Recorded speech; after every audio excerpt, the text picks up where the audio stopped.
रामकृष्ण हरी माऊली. माऊली, एखाद्याचा नेमका चेहरा कसा आहे, तो नेमका चांगला आहे का उगा सोंग करतोय, हे जर ओळखायचं झालं तर नेमकं काय करावं? तर त्याच्यावर एक प्रभावी उत्तम असा उपाय आहे व्यसन. जो माणूस नशा करतो ना, तो सत्य बोलतो. लक्षात घ्या.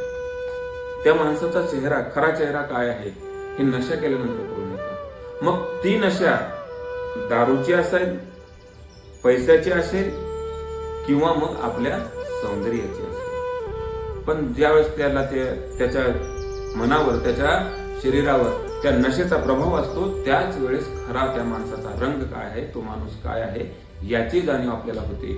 म्हणून जीवनामध्ये कोणीही माणसाचे जर आपल्याला खरं चेहरा, जर स्वरूप जर बघायचं झालं तर तो माणूस ज्यावेळेस नशेत असतो, तो दारूच्या असेल, पैशाचा असेल किंवा सौंदर्याचा असेल, त्यावेळेस आपल्याला त्याची ओळख होते. म्हणून आपण तशी ओळख प्रत्येकाची करून घ्यावी. रामकृष्ण हरी.